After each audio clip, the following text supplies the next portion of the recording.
really the whole process of producing a film, I'm learning so much about, you know, cinematography, lighting, the composition of shots, and the practicalities of just the work from everyone that goes into putting something together. So it's about a man called Oscar who's just split up from his wife. His wife has taken his son with her, and we meet him quite freshly after they've split up. She's taken his son, moved out of the house, and he's left really trying to piece his life back together. But really his psyche is just in a complete mess. The director of photography is a friend of mine called John Gray, who's been amazing.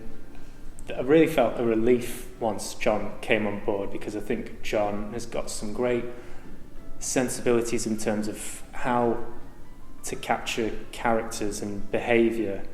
And with this film, it felt really important that the camera is really in with these people. So I've known Adam, the writer, producer and lead actor, for some time now, and so it's really exciting to come in and get to work with him on something and really see him get his teeth into properly. There's a whole mix of visual influences for this, and they're all being pulled in from very different places, but on very specific things. One of the approaches that we're taking with the film is we're going to make it entirely handheld, I think, right now, and that's taken off of things like Melancholia, and you know, there's portions of, I think, Birdman that have a handheld feel, but that's mostly gimbal stuff. But the way that it kind of roams around people and let them exist within the space. Most filmmakers will come from like quite a guerrilla background, maybe, especially now these days in the sort of DSLR revolution kind of era, where we're used to shooting, early on shot with practicals and just available light, and then gradually learn how to use film lighting. So it's nice and really, really exciting to go back to that.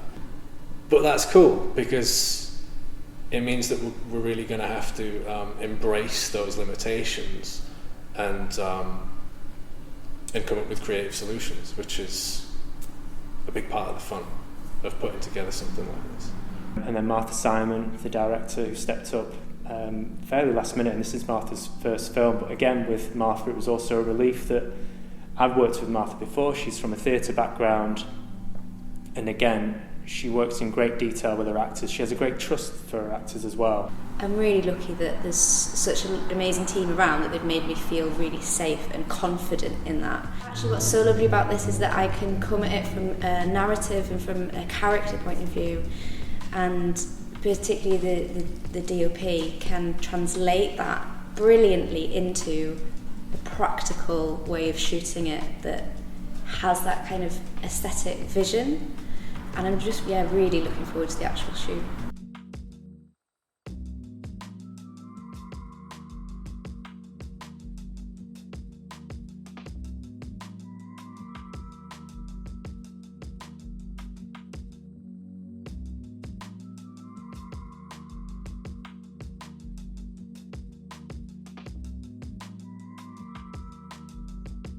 Yesterday was a big day, really, because it was the first time some of the crew were meeting, first time I'd met some of the crew. So the sound technician, Danny Shah, he was a new addition to the team. Mike Cooper, who's our first AD, I hadn't actually met in person before.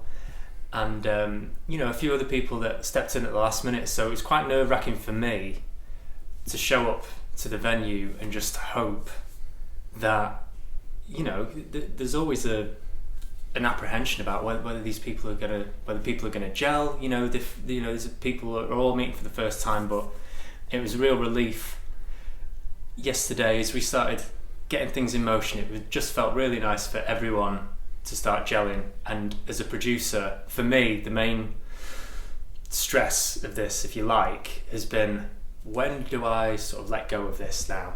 When do I just take a step back and start acting? When do I start just focusing on being Oscar? Because I'm not complaining at all. It's been it's been such a great experience learning about every facet of filmmaking. But in the back of my mind, I'm always thinking, I'm going to have to start doing some acting soon. And if that's not good, then this whole thing could fall apart very easily. This place is the one location, and we've got interior and exterior shots. And to be honest, when we first got here, it's one of those places that's got so much character already and atmosphere. You don't need to do too much to it. What we needed to do, sometimes with art direction and production design, it's about taking away rather than adding more stuff in. And with this place, once we'd, well, I like to really work with the person who owns the space as well. I don't like to come in and be like a bulldozer. So once we'd like kind of coordinated with her and liaised, Hillary's house, who is, I just wanted to make sure that we could get something that reflected Oscar's personality. We're here on set, so last week we had a good rehearsal period where we were working on the fight and making sure the mechanics were in place, getting all the technical things sorted out.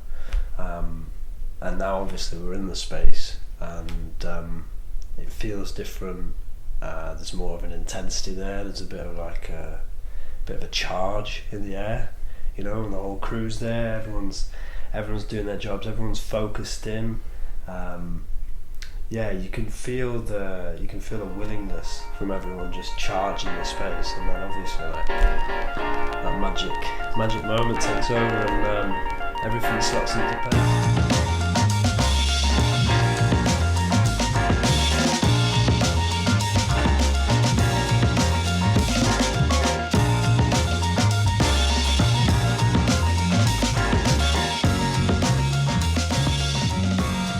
When you're taking notes as a director to give to the cast of a theatre show, there's an awareness that it's going to be different every night, and there's an awareness that they're not going to hit every beat every time, so you have to be really careful about the notes that you give. But with film, you've got the opportunity to keep doing those takes again, so I suppose it's a different kind of detail that you're looking for within the frame. Another thing that's just made it so much easier has been working with people I know and trust. I mean, that's obviously a luxury to work with people that you already know. Just it puts me at ease, and I think it kind of spreads out to those people who don't know everybody. I think that it just creates a more relaxed environment if the people at the core of it kind of know and trust each other. Then I feel like today everybody is now on the same page, and we're all really enjoying the process because we've put so much work in prior to this. It would be a shame if we didn't enjoy these 3 days. And we've had the glorious weather, got a glorious location and some amazing people. And yeah, I'm planning on enjoying it as we go along. Yeah, it's been great.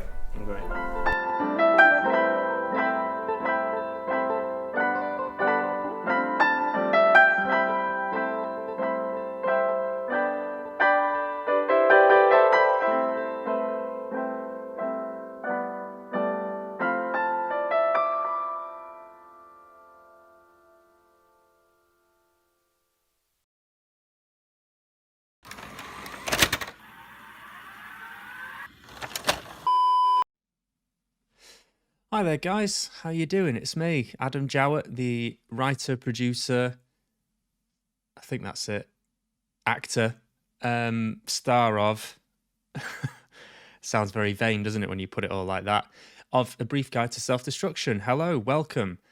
If you're watching this, it's more than likely that you have contributed a great deal of money to this film.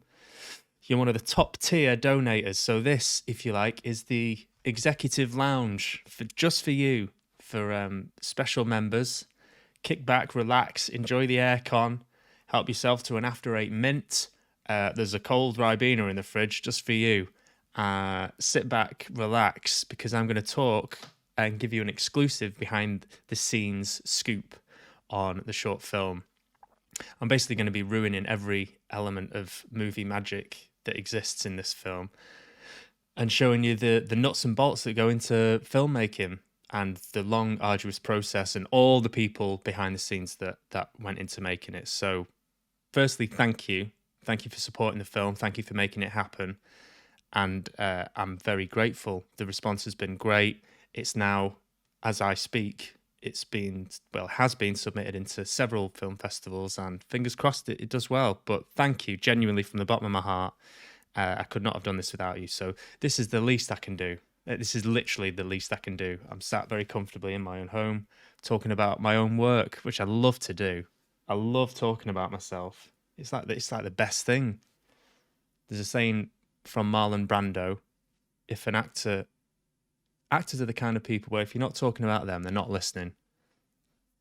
So on that note, let's get this show on the road. If I press that, that'll work. So I'll just play it, and then I'll pause it if need be. And we'll just take it from there, shall we? Let's go. Let's movie. So these shots were shot at Bruntwood Park in Bramhall. I am a strong and determined individual. The kids were great. Kai and Layla, I set goals and accomplish them. who played my daughter and Gus's daughter, were actually cousins in real life. So a friend from work, Anthony, if you're watching this, Anthony, hello, and No Nicola, one has his the right lovely wife, to invade my mental. they set all this up personal, because that was emotional- it was quite a tricky thing to, especially when you can't really pay people, you can't audition professional child actors. So it was just this setup of firstly we had to get photographs of them together looking natural. So I remember thinking for a long time, how am I going to orchestrate that? There was a niece, my niece in real life that I was thinking of using, and Ads's daughter, Adam Davis, who plays Gus. Things didn't quite match up for that though, so this just kind of fell on my lap. I work with Anthony, and he mentioned it, and they were just so amazing on the day. You can see that how much genuine fun they're both having. Space without my permission. Yeah, that really worked out for the best. And then these little sex interjections means we can't show it to them, unfortunately, because you're really keen to see the film. But no, when they're a bit older, when you're a bit older, kids, you can watch it. There he is, Kai, absolute gem. That's Emily Spowage there, a good dear friend of mine from the Arden School of Theatre. A lot of people involved in this from the Arden School of Theatre. There's Kai again. My feelings and emotions are valid. He was He was quite shy, Kai. Shy guy Kai was. Nicola, on the other hand, she kind of brought him out of his shell a bit because, you know, they just had such a lovely way with each other. So well behaved. I am happy and content with my life. So those sex scenes were filmed in the same room, I am that front room there of Hilary Farrer, who's the house owner. I'll talk a bit about her. This house was in Bramhall. Amazing business acumen.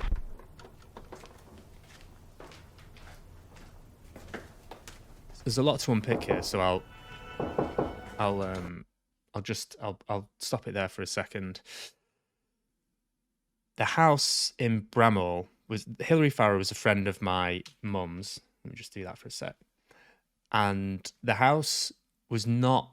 It didn't suit my character at all, but the house was phenomenal, and you'll see it's someone likened it to Parasite. Very self-contained, and the house is almost, without sounding too wanky, a character in itself. But this house had so much character, but it also came with the added baggage of, you know, Hilary Farrer. You know, if you're watching this, thank you again. But it's such a personal thing, isn't it? Someone's home, and it's a very delicate operation, especially when you can't pay people as much as you would like to sort of go into someone's home and go, no, this doesn't work for the character, or this is like, no, can we move that there, or can we just take the, you know, it's. But Ali Davis, the art director for this film, was just an absolute godsend, and I spent a long time in those initial stages of setting the film up trying to pick the right team. And obviously, you know, they say beggars can't be choosers, but I did have a modest budget to sweeten the deal with a few people, and there were a few elements like the art director. Firstly, I didn't have any idea what an art director was or what they did going into this. Now I do, and I realise how much work goes into the artistic vision, I suppose, of what the film's going to look like. Everything down to the props, the color palettes, the lighting, the furniture, the costume. It's all. When I love films, one of the films that I used as a template for this, if you like, or reference point, I should say, was the film It Follows. Because of it has a sort of timeless, ethereal quality about it, and that comes down to the soundtrack, but also the photography, the cinematography, I should say, the lighting design, and the use of kind of analog seeming technology. So that's the inspiration behind using the record player. I personally wanted to keep it as timeless as possible. I didn't want the introduction of, for instance, smartphones, or to see any flat screen TVs in the background, or computers, that kind of thing. There was one major reason for it, and it was to do with the plot, and it was the fact that Oscar, my character, hadn't met this Ryan guy.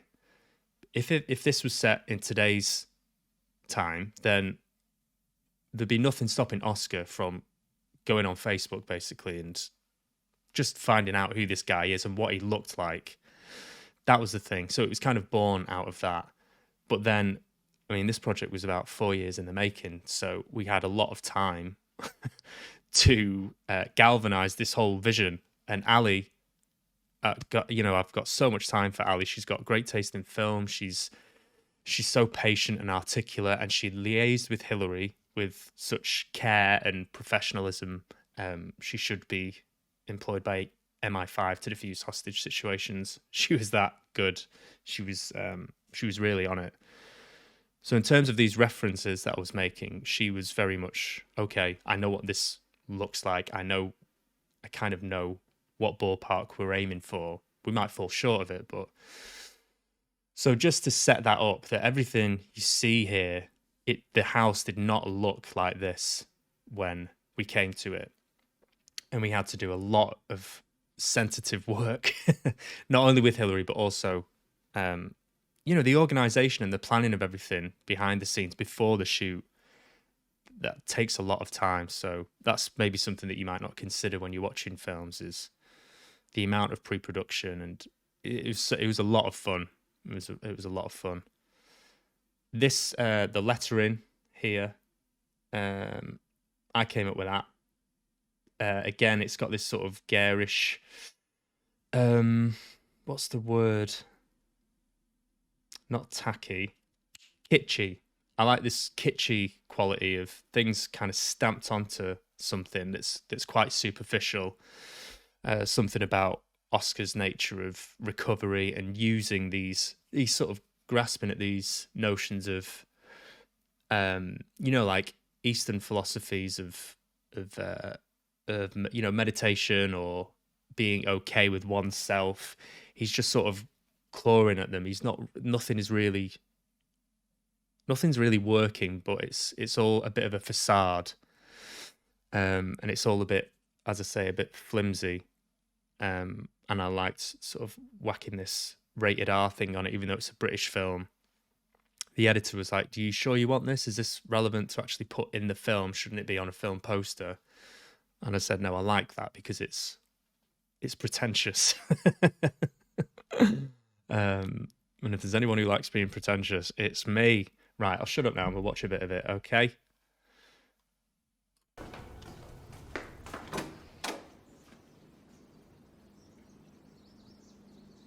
Here he is. Oh, wow, Gus. What are you doing here? Just passing through.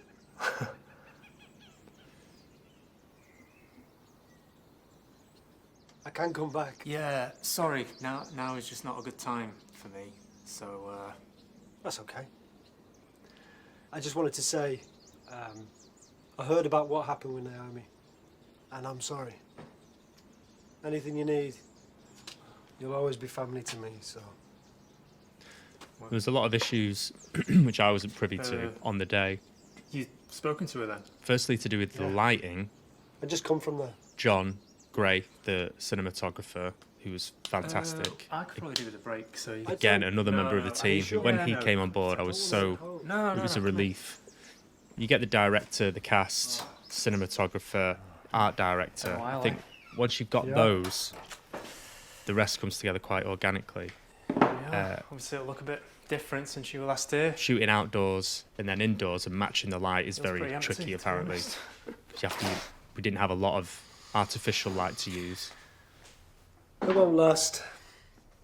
If I know my sister, she'll get bored and come running back. You met him then? Brian? Yeah. You? Nah. He's a moron. Honestly. So that's quite. I mean, I spoke to a few people about this afterwards. The original director was called Alan Patterson. Is called Alan Patterson. That's still his name. But I remember we had a lot of. In the early stages of the script, there was a lot of. It was a comedy, basically. It was an out-and-out comedy. And the character of Gus was much more. He was a bit of a buffoon, really. It was this notion of my character being very zen and, buttoned up, and then this guy from his past coming in like a bull in a china shop, destroying his life, bringing this guy into the house, and the shit hitting the fan. So from the get-go, I remember the thing that broke Oscar's meditation was this sort of screech of tires and the bins being knocked over outside, and basically Gus being this whirlwind of a character that just comes in and wrecks his life. And we had to really pull that back because a lot of the feedback on the script was, first of all, this guy, Gus, is obviously an idiot. And not only that, he's not a very believable idiot. Not only that, he's making Oscar look like a bit of an idiot. And so then Oscar's actions of letting him into his house and bringing this guy into his house are not justified, and they're not really rooted in any kind of reality, because it's basically played for laughs, or it's written for laughs. Because I have a default mode whenever it's a two-hander, two males, same age. Me and Ads have worked together for years and years and years. We met at drama school, and we have this rapport, this dynamic where I play the straight guy and he's the idiot, and I have to. And so that's kind of quite deep-seated into when I write, I suppose. And so this was very much a departure from that. It was about, and Alan Patterson was one of the first people who picked me up on it and said, I think we need to go through this and really nail, first of all, the backstory, what's happened between these two.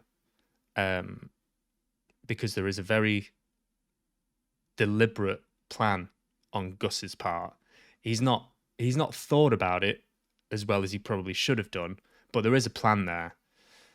And if you're interested, because a few people were a bit ambiguous about what is this? What has happened? Is this all in his head? And I don't like that trope of, oh, he's a bit fucked up. He's, is he, was it all in his head? Did it all happen? I personally, I don't, it doesn't sit with me that well.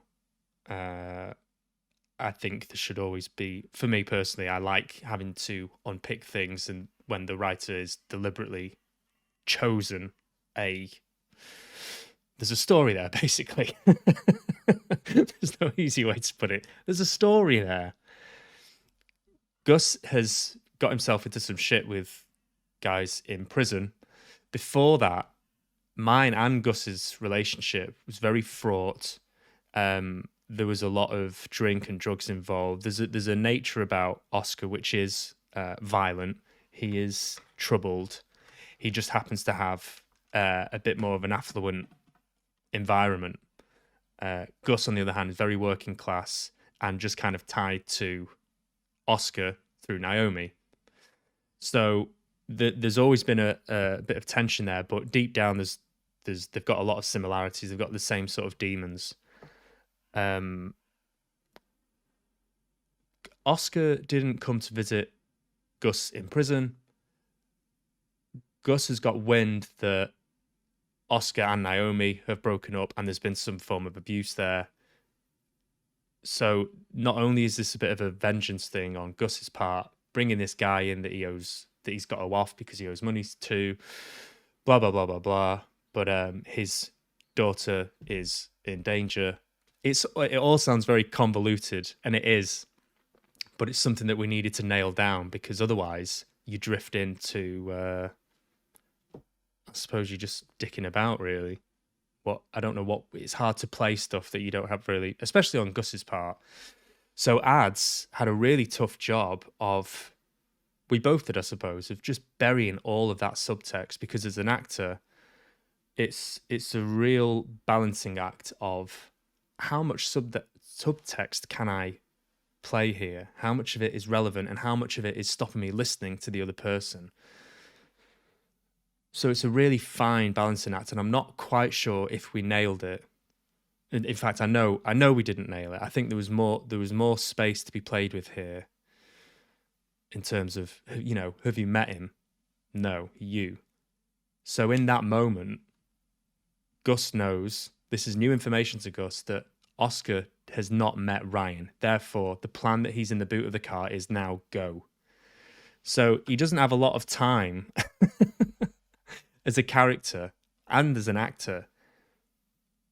How do you play that? Have you met him yet? No. You can't just sort of take a moment and go, yes. It's all internal.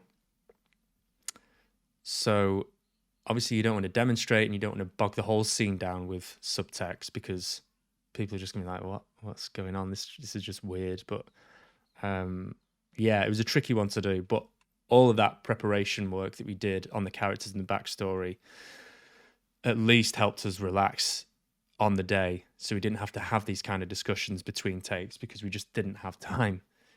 We had to come to the set it had to be we had to be on the money, not only with the lines, but just with the choices that we were making. And as Alan got called off onto the work, Martha Simon, another ex-Ardenite, came on board and she just fitted in seamlessly. We went to the same drama school again. She was an actor. She went into directing, and then so we all just meshed. We came from the same school of thought about how to approach characters and how to play action, not playing the subtext, just staying on your line of action. So yeah, I don't know if that's interesting, but I that was a challenge for me as a writer to just ground everything and ground everything, not veer into another genre like a sort of goofball comedy thriller. It kind of became more of a psychological horror, I suppose, a very domestic one, granted, but a couple of people said it reminded them of Shane Meadows or Ben Wheatley, which I was incredibly flattered by, and that was the kind of ballpark we were aiming for. You met him then? Ryan? Yeah. You? Nah. He's a moron. Honestly. I can't stand it around there. It's good to see you. Yeah, and you. Listen, I am sorry I didn't visit. Things have just been, That's okay. I don't blame you. When'd you get out? You look great, by the way. Do I? Yeah. I just looked after myself a bit. I got out Monday. Jenny Longworth did the makeup there. Very good. And some more blood and stuff like that, which you'll see later. How's things with Lauren? She's still angry. She's making me go through a mediator before I can see Molly. Sorry. It's not your fault. See those little looks there. Just not trying not to lay it on too thick, but it's not your fault. The thing was that the reason Gus went into prison was that Oscar, there was an incident where the police came round to Gus's house whilst Molly and Finn were both playing together, and they basically did a raid on his house because he was dealing drugs. And so the kids were quite traumatized by it. It was all very upsetting. And from that point, along with other little incidents with Gus, he was a bit of a live wire, a bit of a, not a very, a bit of a volatile person to know. So because of that, Oscar, it was, what was it now? Basically, Oscar dobbed him into the police or something like that. So it's because of Oscar that Gus ended up in prison. So when he says it's not your fault, there's a bit of a, you know what I mean. Hey, I took that. Yeah. Your fin's shot up, Annie. Yeah. That Molly's mother there, Lauren, Gus's partner, that's Martha Simon, the director. Adam's wife in real life, then fiance. There you In go. same class now. Really? They'll be causing havoc soon enough, I bet. Terrible twosome. What's all this? Just, looking after myself. Namaste. Stay. Fancy something a bit stronger? Oh, no, thank you, though. Oh, we're celebrating. Not That- for me. Thank you, though. A lot of sugar there. There's a lot of sugar. A lot of takes drinking that same Got a smoothie. present for you. A lot of resets. Pour it back into the jug. White Ali Davis, the production designer, and Will Alul, who I'll come to talk about in a bit. The assistant. Reset, wipe the glass out, reset, pour it back in, drink it again. It's just sugar, innit? Oh, yeah? Yeah. Just This sugar. way. And that little thing in the background, don't just wish for it, work for it. Again, Ali Davis was like, we need to put something on here, and we need something, and this is what I mean about every little detail. It's so much fun going, okay, what, especially when someone is as passionate as Ali. And she was scrolling through, she was on her phone looking for little pithy kind of what quote sums Oscar up. And we went through a load. There's about 10 or 15 ones we went through as we were setting the scene up.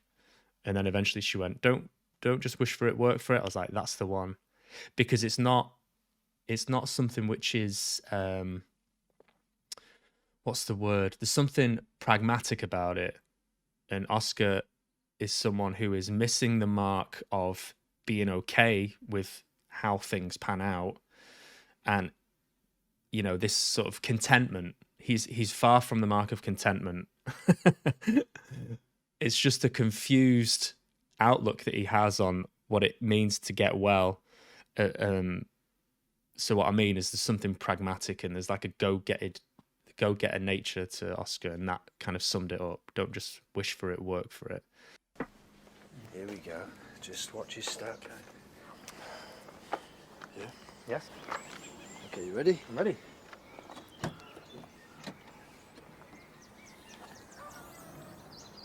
Hello? Open your eyes.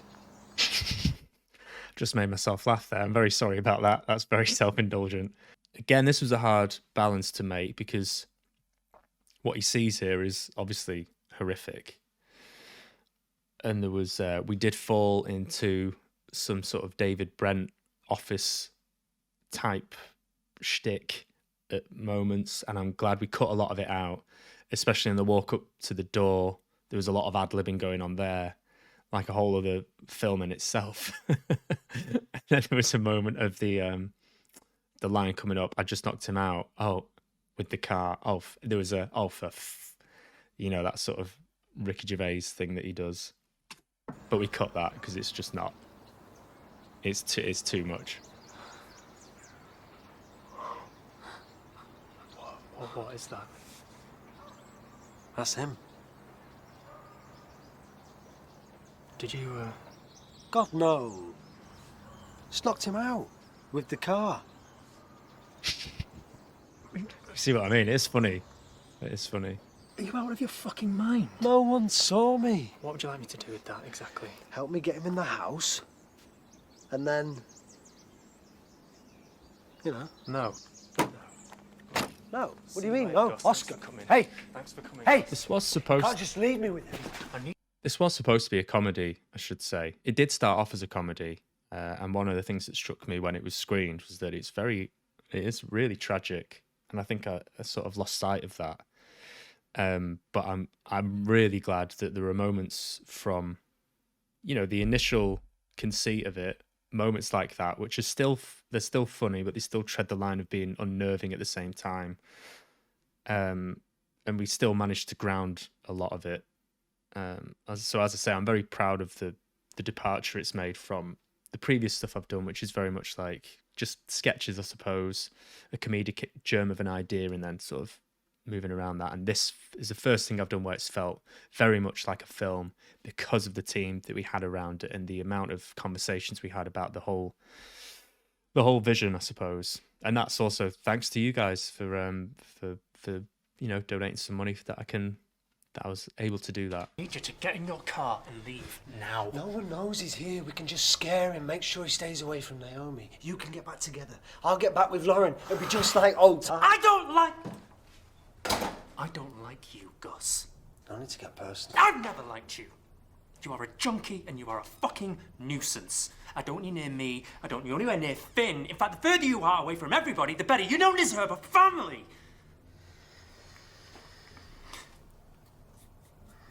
Remember, Ads really didn't like that. Obviously, he didn't like hearing that, but that was something we added in later. That came in at a very late point. That line, "You don't deserve a family." I can't quite remember what the original line was, but it was something that had to cut through to Gus, also affect Ads at the same time, and it was trying to find something that was very much an overstep, and not just something which was shouted like you're a fucking not something general. Like you're a dick, you're a nuisance, blah blah blah blah blah. It had to be something which really sort of drilled down into it. And I remember the first time I said it to him in rehearsals, because we rehearsed a weekend before the shoot, and it was great because it worked. But yeah, I remember he was very much affected by that.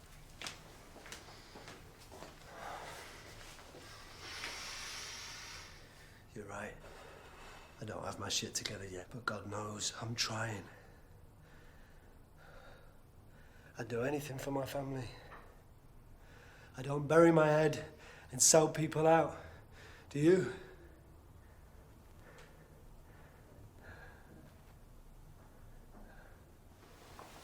And that, if you're not familiar, is pressure point tapping. I acted irrationally. Something to do with. I'm asking for your help. It's supposed to relax you. I don't know if it works, but apparently it's I don't think you can last in there much longer. It's a thing. You have several points on your Just body. bring him inside, and then we can figure it out.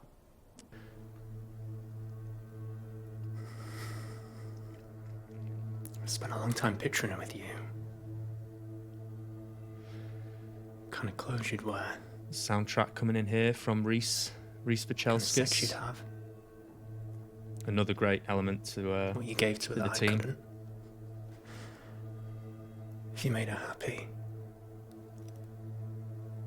Oh, the things I thought about doing to you, you have no idea. That was another last minute change, because originally I aimed this speech to Gus, I spent a long time picturing her with him, what kind of clothes he'd wear, what kind of blah blah blah, and now that I see him I kind of feel sorry for him. What the fuck happened to you? Blah blah blah. And that was a last minute change of I suppose trying to build up this inner life that Oscar has and what he's been dealing with, and then directing it to the one person in the room that it's relevant to. You know, it's not relevant to Gus, is it? It's and that this was one of the trickiest scripted moments for me because of that reason. It was like, who am I saying? It feels like very expositional. Saying it to Gus. I spent a long time picturing her with him, what kind of clothes he'd wear. And now that I see him, I kind of feel sorry for him. Like, what? Why is he telling, So yeah, I think once we made that shift, directing it to him, it helped me for that moment, which is coming later on of, there's this stuff that is still, it's not gone anywhere. And now it's sort of coming to the surface, and then there's a very sort of deliberate pushing it down and trying to sort of hold on to something. No. So it's like What happened to you? Gus is just Look, if chipping she's away. happy, there's nothing I can do about it. What makes you think she's happy? Well, how would you know? Because I've been there this past week. I've seen what this guy does. This guy is called Kenan Ali, and he was a fight choreographer at the Arden School of Theatre, and he's also worked in feature films now, and he's got a very good career as a fight choreographer. So we really landed on our feet when he said he would play this guy, because as you'll see, he has to throw himself around a lot. So absolutely looked out with Kenan here. He disappears for days, and when he comes back... He what? She's not good. She won't tell anyone. And she won't go to the police. Well, why didn't you tell me this before? I fucking sorted it, didn't I? I'll stop pausing it now, and I'll just talk over it. They're at my mum's, and they're safe. Don't worry. This was quite tricky to do. A lot of cuts here, a lot of orchestrating, the phone call. No one knows. How are we going to edit it together? As far as she knows, he could be gone for days. In rehearsals, it was like, all. this all seems like it's happening at one time, but in rehearsals, it was like, okay, this happens, then this triggers this reaction, then this. It was very, we had to be very precise. I can't really talk right now. The fucking phone. I want you to know that I love you. Fucking mouth. Okay, and everything's gonna be fine. What was that? Just the TV. Have you been drinking? Call you back. The soundtrack again coming here from Reese Vachelskas. So that blood on the wall was added in afterwards by the editor Sean Roberts. I know I said I wouldn't pause it, but I think I will do.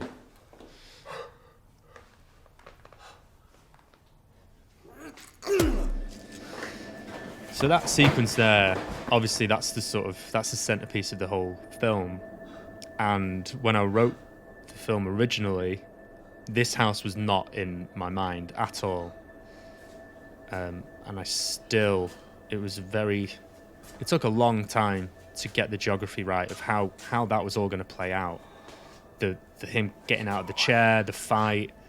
Originally, You need to make this go away. Ryan, the body, was supposed to lift Gus up and choke him out against the wall. Just wait, he will come straight. I don't know if you've seen The Wolf of Wall Street, but there's a scene in that where they're both on Quaaludes, DiCaprio and Jonah Hill. Jonah Hill starts choking to death, and there's a moment where DiCaprio looks like he isn't going to save him because there's loads of shit happening between them, and then he has to sort of come around and save him. I wanted that sort of moment of Gus being lifted up in the air and Oscar being like, you know. But because of Kenan's build, we had to change it slightly. Sean Roberts, again, who I should mention, and Will Alul, I'll mention him as well. Sean Roberts tweaked some of the hits because there was a bit of daylight that we could see, firstly with that elbow. He fudged that together so you could actually see the contact, the blood on the wall. Again, I didn't ask him to do any of that. He just did it. He was absolute, another fucking diamond in the whole process.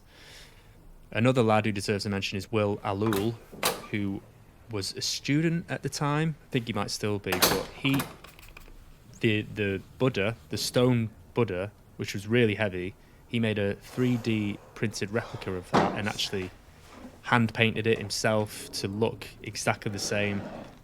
So hats off to him for doing that, because that is just there are even some people on set who didn't know that that's what he did because you just don't think about it. But the transition to get the scrape of the Buddha off the table, that weight to get that sound, and then cut to the light one, cracking Kenan over the head. That take, him falling down the stairs, that was just one take as well. Because he had to go to hospital after that. Determined individual. No, I'm joking. He had padding on and stuff.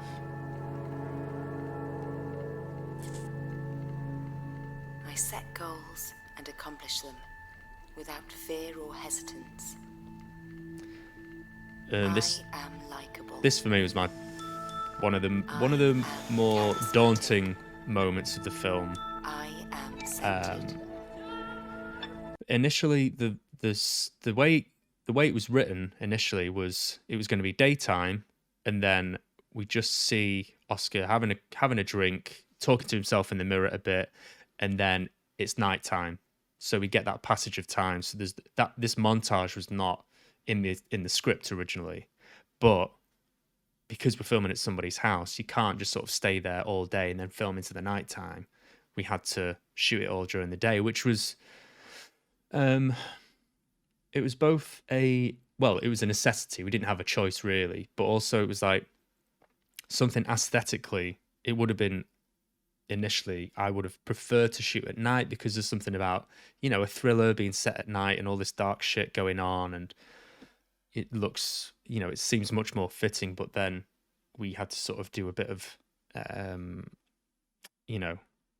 to make sort of excuses for it and go, no, actually, it's nice because the fact that this horrific shit is happening in broad daylight in somebody's house down the road gives it that sort of domestic menace. I kind of like this notion of something being set and it could just take place next door to you.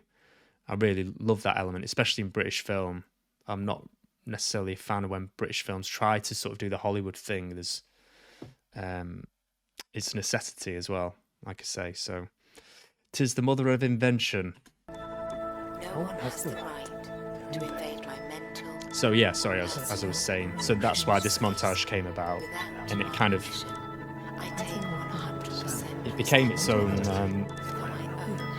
It very much becomes its own thing. Take some fucking control of yourself. Sort your shit out. Take some fucking control of I yourself. choose to love and accept myself and anyone else who's causing me stress. But the whole montage, the whole thing before this of cleaning up and that whole sequence of events, the build to this was all done the weekend before in rehearsal. We sat with Martha and John Gray, the cinematographer, who I know I've not really talked about much yet, but John and Martha they worked so fucking well together, and their rapport, their instant rapport and appreciation of actors, not just actors, but the visual elements of storytelling. It was just such a relaxed and beautiful atmosphere to be in those rehearsal rooms and go, right, okay, so what would he do? Okay, so he's gonna clean the buddy, he's gonna do this, he's gonna do that. We had to sort of mark that and go, okay, so we need to book out time for when we're gonna shoot that, and what, because if we had time, it would just be, all right, just get the camera rolling and we'll just sort of follow me about. But John was very, very precise, and I think he struck that balance of this sort of handheld, quite gritty shooting style, and also the precision of how certain things are framed. The technical sort of prowess of John really comes through in this, and a lot of people commented on the way it was shot. So this particular sequence was just one take, the drinking sequence. One take, just me, John, and Daniel Shah, the sound guy, in the room. So it was just 3 people in the room, and it was the only part of the 4-day shoot where it was the longest take, basically. So as an actor, it's really freeing for the director to just go, okay, action, just see what happens. And you go, okay, let's fucking do this. Let's fucking go. And so it's nice to just sort of take things as they come and just sort of play around with it. Something comes up and then you just sort of run with that, and then you let it go and let something else happen, and then at the end of it, hand it over to an editor like Sean Roberts, and he manages to make a sort of, there's a beginning, middle, and an end to it. And then with the soundtrack that Reese has done, the beautiful soundtrack of, it's really humbling, actually. You fucked it, mate. You'll have all this one day. You'll fucking have this one day. Proper gone and fucked it. It's Verity May Henry there doing the voiceover. Fuck off! Another actor friend of mine. Stop. That's enough of that. That's enough of that. She does a lot of voiceover work, and fun fact, was in the last 3 for Siri, the Siri auditions. I'm likeable. Which would have been a nice gig, wouldn't it? I have amazing business acumen. Also, the business acumen, that you fucked it, mate, you gone and fucked it. They came out during the improvised scene. They just sort of came out organically. They weren't scripted, obviously. So I had the idea of, I'll get Verity to say those things along with other sort of affirmations, but the "you fucked it, mate," something which I'd said. I wanted to incorporate them into the soundtrack. So, yeah, I worked backwards in that sense.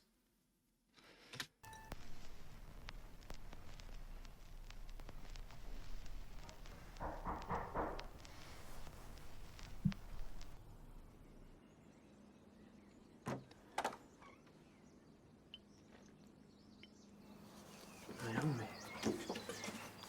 Jesus, are you okay? Where's Finn? I'm fine. Emily Is it my Spowage mum's? here, Fucking hell, you stink. Powerhouse, Yeah, I wasn't, another Ardenite, I wouldn't come the by Arden like School this, of but Theatre. Gus has gone AWOL and I'm really worried about him. Lauren's not seen him either. Have you heard anything? No, I haven't. Why? What's happened? Lauren got a call from the school headmaster saying some dodgy guys have been hanging around the school gates watching Molly. What? So I asked Finn if he'd seen anything, and he said, yeah. They said they were friends of Uncle Gus's and they wanted to say hello.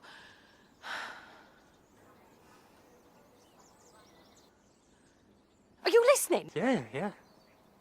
No one's seen Gus since he got out of prison. I'm certain he's in some kind of shit. No, he's not been staying with you. He just got out this morning. Are you sure you're okay? You really look like shit. This was all pretty much shot in sequence as well. So by that I mean most films are shot out of sequence because of the whole logistics and different about it? locations, organisation. But this we had the luxury of starting from the beginning of the scripts and just working through He's it. in the So, car. so this was day 3. Either what? What was that? After I'd I just didn't done the think drunk now was the best time to montage. introduce So you. it was nice to sort of have the memory of that. And you've got them as an actor, you've got the memory of all the shit that's just happened, and you get to carry it forward. Have you and- taken something? I mean, drunk acting is Okay. notoriously difficult to pull off, but for me, I at least had that because I don't drink anymore. But I've drank a lot in the past. So obviously I had the memory of I've it, locked but myself out, Naomi. it was just nice to have that Shit. physical memory, Oscar! that fresh. It was fresh, on. basically. I got to work a lot of stuff out in the room inside, and then you get to carry it out, and then into the car, and it's, so that was a real luxury that we had. Ryan, can you help, please? I'm really sorry. Again, really loving John's framing of this. The sort of I think it's tilt shift. It's called this sort of when it's blurred on the outside and it's got this disorientating, floaty sort of removed nature to it, and then the extreme close-ups of Naomi. I deserve good things. Very sort of jarring and a bit, a bit panicky, a bit claustrophobic. I don't like it's my responsibility to do something about it. Andy Palmer here playing the real Ryan. I am poised and powerful. Great. Him and Emily know each other very well. Nice for them to just sort of I deserve good things. I battle in front of me. Try and stop with all the judgment. Oh, actually, no, they were. Nice to. This was all shot separately, so I wasn't there for their bit in front. Obviously, the camera guy was in the back. John. I am poised and powerful. I powerfully and effectively teach others how to treat me. When The I beautiful speak, soundtrack from people Reese listen here again. and hear me. Hear me. I am worthy of happiness. And so I wanted this, the notion of complete abandonment and the ramping up of everything in the back of the car, which, obviously the wheels have come off for Oscar, but I wanted there to be reflected in the soundtrack. I wanted there to be this cacophony of sounds happening. So we've got the argument in the front of the car. We've got the voiceover carrying on in Oscar's head, but also I wanted that to permeate everything. I wanted this uplifting sort of euphoric soundtrack to really just drive it home, because it's funny how a film gets galvanized over time, and because you have to pitch it to people in the later stages, you have to submit it to film festivals. And the tagline that I settled on was, a recently cuckolded father achieves enlightenment through extreme violence. that's what I wanted for the end of this film. I wanted it to be it was very bittersweet. All this horrific shit has happened, but ultimately he's happy in a sense. He's completely delirious, and he's, it's odd. It's an odd sort of humor. You either get it or you don't. But I think you have to have sort of lived through certain things for that to land with you. What I mean by that, but it's very much for Oscar. He's achieved that enlightenment. But it's also very tragic. And it's all real, for the record. Everything that's happened in the film is real. So he did hit the guy over the head. He was a sort of what's the word? A stooge or a pawn, if you like, placed there by Gus. Gus had to off this guy because of a deal that he'd done in prison. There was shots in an original in the original script where we had we cut away from this to Gus on a payphone speaking to some formidable other person who we didn't see on the other end of the line, and he just said something like, "It's done," and then the voice on the other end of the phone said, "Nice there, bloody hell, Gus, I didn't know you had it in you. Consider your debt paid." So it was very much like hammering on this thing of, this is what's happened. He's done this because of that, and blah, blah, blah. And then there was a kind of meandering shot going down the cellar stairs, and a pool of blood on the floor, and the body had disappeared. So the end of the story being, this is who the guy was. He was there, but now he's disappeared. So it was very much a loose end. Whereas I think it might have been John Gray who made the suggestion of, what do we need that? And I think Adam Davis mentioned it as well. Like, it seems like it's a different genre of film to cut away to that, and it almost undermines this grounded, the gravitas of this guy's psychology, Oscar's psychology, and we've been so hemmed in with him. It seems odd to sort of cut away from that, and now we're like, whose perspective are we in here? Oscar doesn't know this. Oscar's not seen this. Oscar's not seen Gus going away to the payphone. So I think that was a good shout, because that's a rule that we'd set up very early on, is that I like this claustrophobic shooting style, this sort of roaming camera that's almost like a voyeur, but ultimately it's telling Oscar's story. And then, so when we get to the end of the film, it's all about Oscar's interpretation of events, and as I say, this euphoric, this deranged euphoria that he's achieved.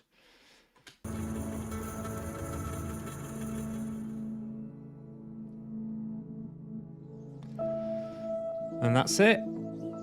That is it. That's the house there. This was the last shot, the very last shot of the film, of the actual shoot as well. All the people there, Judith Chan, Mike Cooper, the first AD, did very well there. Very tight schedule. Yeah, everyone there on screen. Thank you. Just see if I've missed anyone. Don't think I've missed anyone. I think I've covered all bases. Yeah, Judith Chan. All these people, Judith Chan, Daniel Sharp, Dan Conroy, Chris Harper, Hilary Farrer, Errol Patterson, Grant Archer, who did some behind-the-scenes shots, and everyone who donated on the screen there. Thank you. Thank you. And my mum and stepdad there, that's who Catherine and Ian are. I think that's it. That's all I got to say about that. So, I don't know how to end this now. Oh, we've been through some stuff, haven't we? Hey. But yeah, I suppose I'll just say thank you once again, and here's to the next film. Thanks for your donations, even if you haven't donated and you're just watching this. Thanks for watching, and I hope you found it interesting and insightful. I've learned a hell of a lot about the rigorous process that is filmmaking, especially on a a very modest budget like this one was.